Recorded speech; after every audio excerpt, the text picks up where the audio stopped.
Hello again, this is Joe Gilder from HomeStudioCorner.com, and as you may very well know, tomorrow night, February 2nd, I'm having my webinar, which is 7 Home Studio Obstacles, and I'll be talking about a lot of those issues that we face in the home studio, and I'll also be sharing with you information about the HSC Production Club, which is my training course that I do. It's a 12-week production course. And it's a lot of fun, and today I want to show you a clip from that.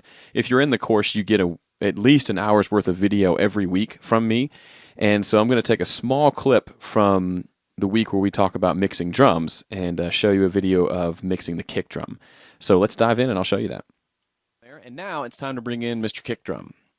And I apologize for saying Mr. Kick Drum, but this is the next part. So let's bring him on in, and we're going to ease it in just so it matches the overheads, maybe a little bit louder, bring in some of that low end. So let's go.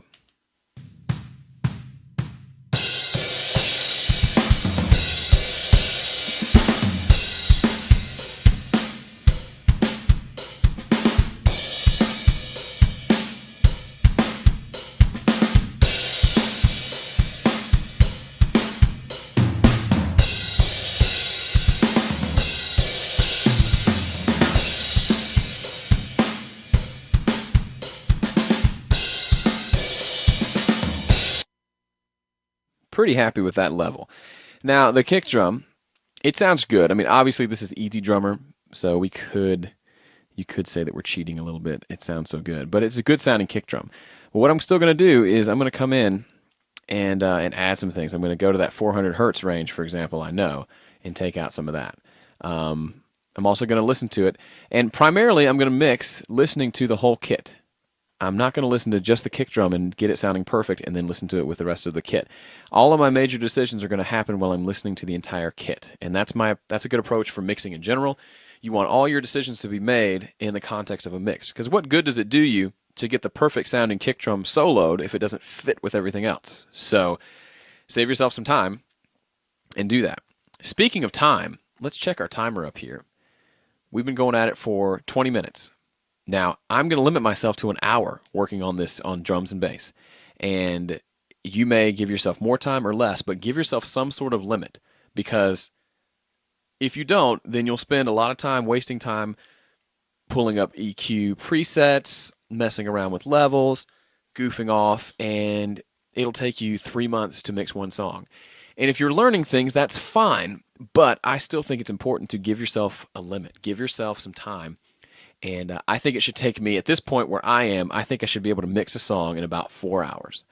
So for me, that's 3 hours on drums and bass, 3 hours on the rhythm section perhaps, 3 hours doing vocals and automation and things. And then maybe 2 hours on that last one. You know what I mean. I think it should take roughly 4 hours to finish. So I'm doing an hour today, and then I'm going to do an hour next week. So I've wasted a minute explaining that to you, so I got to jump back in. Let's EQ this kick drum.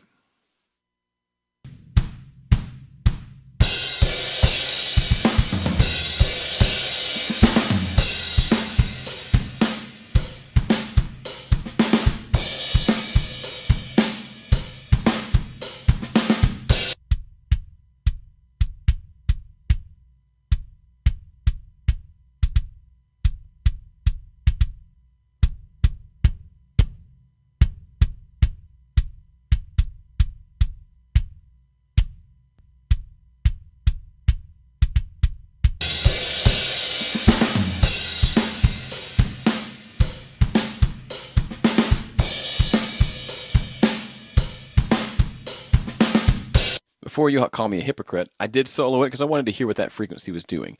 There's not a whole lot going on there because this kick drum does sound good. You know, it probably already was EQ'd a little bit before it was put in Easy Drummer, so there's not a lot I have to do to it. But it's a good model for what a kick drum should sound like, which sounds great. Now, what I notice is I think I'm hearing too much kick in the overheads now because this kick track is taking care of it. So I'm going to go and see if I EQ a little more low end out of the overheads if it still sounds balanced.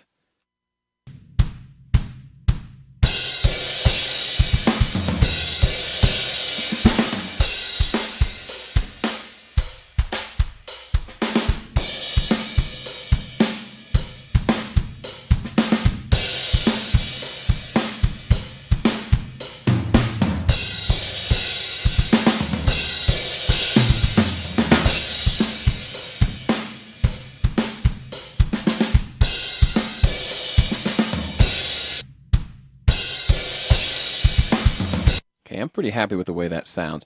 Now, there may be a little too much bass there. I'm not convinced there's too much just yet, though. It sounds pretty good. I just brought up the level of the kick a little bit, and I'm pretty happy with what that sounds like. So that gives you a little taste of what the HSC Production Club is like. There's a lot more to it than that, and I'll be answering all of those questions tomorrow night. Again, it's Tuesday, February 2nd at 7 p.m. Central Time.